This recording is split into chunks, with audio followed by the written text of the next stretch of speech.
A+ലേക്കുള്ള വഴി ഇനി തനിയെ തുറക്കാം. Subscribe to the Enclaps channel. Ring the bell button and open success. It's that easy. Hi, welcome to the wonderful world of physics. We are learning about magnets. Did you notice the name of our lesson? Electromagnetic effect. When electricity flows through a coil or solenoid, they give rise to a magnetic field.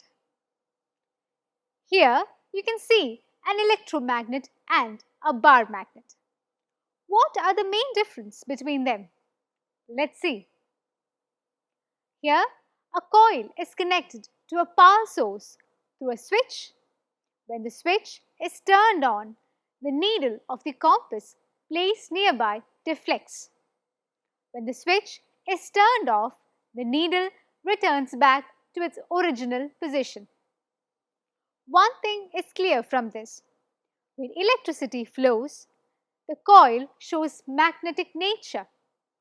When the power is stopped, its magnetic nature is lost. That is why the magnetic needle reflects and returns to its original state when the switch is turned off. This means electromagnets are transient or temporary magnets. Now, let's look at another experiment. Here, we can see a coil connected to a battery, rheostat and a switch. When the switch is turned on, the needle of the magnetic compass aligns in such a way that their north pole are into the coil. This indicates that part of the coil we see is a south pole. Here the current is clockwise. Then the other side of the coil will be the north pole. Here the current is anti-clockwise or counterclockwise. There is an easy way to remember this fact. Draw two circles. Write N in one circle and S in the other circle. Place the arrow marks at the edges of N and S. Similarly, place the arrows on the circle too, in the same direction as N and S. If the arrow is in clockwise direction, this indicates that it is a south pole, whereas the arrows in the coil represent the north pole or N. They are anti-clockwise. That is, the part of the coil conducts electricity in the anti-clockwise direction and it's the north pole. Here, the current in the coil is clockwise. Then the side we see is a south pole and the magnetic field lines will be inside the coil. What if the current in the coil flows in the counterclockwise direction? Then the part or the side we see is the north pole. And the magnetic field lines are in such a manner that it comes out of the coil. So now you might have got a clarity regarding the polarity of electromagnets according to the direction of electric current. Electromagnets, which are temporary magnets, have two poles just like that of a bar magnet. But that polarity depends upon the direction of electric current. One thing is clear from this. The polarity of electromagnet is not constant but temporary. The polarity can also be changed by changing the direction of electric current. This is another difference between a permanent magnet and electromagnet. It is possible to change the polarity of electromagnet easily. Now we understood the characteristics of electromagnetic field around a coil when current flows through it. Will the number of turns of this coil affect the strength of the magnetic field? Let's do another experiment to understand the above statement. Keep a conductor vertically on the cardboard in the north-south direction. Draw a straight line AB connecting the ends of the coil. Now, draw a vertical line CD in the east-west direction. Place the compass at O. On switching on the circuit, the magnetic needle deflects, showing the presence of magnetic field around the coil. Then, as the compass slowly moves towards the point C, the deflection of the magnet decreases. And when it reaches a certain point, the magnetic needle comes to a standstill position in the north-south direction. Mark this point. Similarly, we move the compass back to O and from there to D. Again, when it reaches a certain point, the magnetic needle comes to rest in the north-south direction. What is so special about this point? The magnetic field of the conductor, when it reaches this point, vanishes. This point is called as a null point.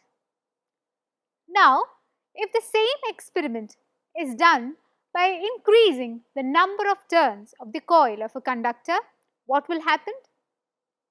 Again, on moving the compass away from the center, it becomes free only after more distance. That is, we have to move a distance more than D from O. This means that the magnetic field is present up to that point and the null point is at some more distance away. It can be said that the strength of the magnetic field increases as the number of turns of the coil increases. So what can we conclude from this? Yes, as the number of turns in the coil conductor increases, so does the magnetic field. In many places, we have used the word solenoid. Can you tell me what is a solenoid? It looks like a spring, isn't it? Actually, a solenoid is an insulated copper wire wound in a shape of helix. A battery and a switch are connected to a solenoid. When the switch is turned on, the magnetic compass placed near the solenoid deflects. This indicates the presence of magnetic field around it. Now, let's increase the number of turns of this solenoid. The number of turns increases, but the total length of the solenoid does not change. The magnetic needle deflects more when the switch is turned on. From this, it's clear that the strength of the magnetic field increases as the number of turns also increases.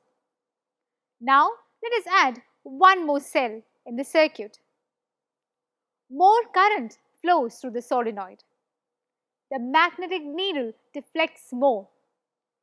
So, from this, we can conclude that as there is an increase in the current, the strength of the magnetic field increases.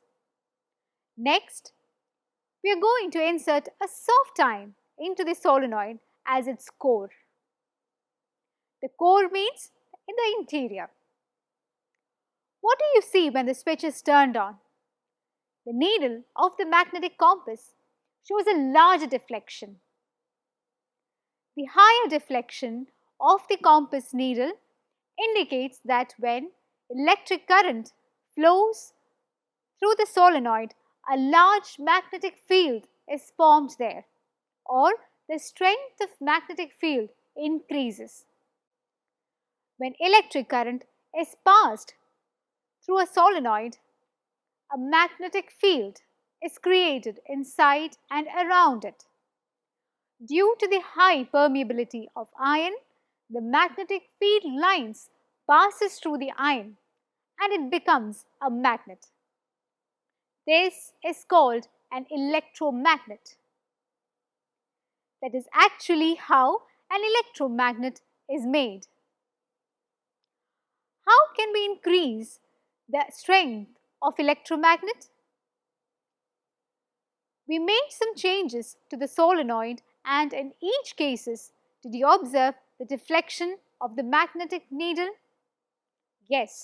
What changes have we made? We increased the number of turns. We increased the intensity of current through it by adding more cells. And we increased the cross-sectional area or thickness of the core.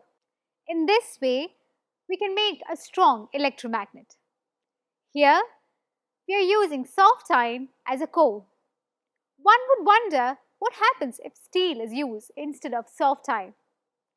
Soft iron has a negligibly small ability to retain the magnetic field, so it is used to make temporary electromagnets. If the current stops flowing, the magnetic field will be lost. But in case of steel, it's having an ability to retain the magnetic field. So even if the current is stopped, it will show the magnetism. The main feature of a temporary magnet is that the magnetic field will be lost in the event of power outage. It is therefore advisable to use soft iron as temporary magnets. The main difference between a bar magnet and a solenoid is that the magnetic field of a bar magnet is permanent, but the magnetic field of a solenoid is temporary. We have already learned that the polarity of a bar magnet is constant. We cannot change the polarity of a bar magnet. But the polarity of a solenoid, yes, the polarity of a solenoid is temporary. We can change the polarity. How can we do it? The polarity changes according to the direction of electric current. The arrow of current is clockwise. It shows that it's a south pole. And the arrow of current is anti-clockwise, and it shows it's a north pole. The magnetic field strength of a bar magnet cannot be changed.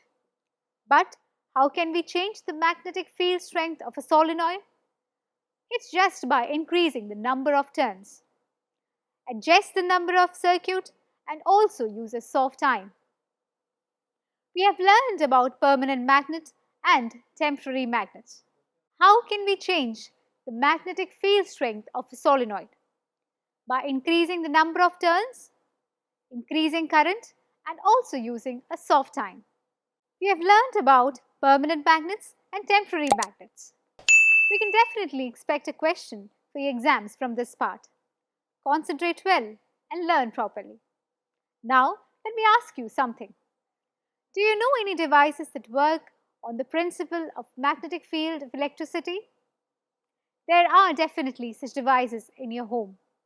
Just think about it. 3 ലക്ഷത്തിലേറെ വരുന്ന ചോദ്യോത്തരങ്ങൾ ഏറ്റവും കുറഞ്ഞ ചിലവിൽ സ്വന്തമാക്കുവാൻ ഉടൻ തന്നെ download ചെയ്യൂ Enclaps, the learning app.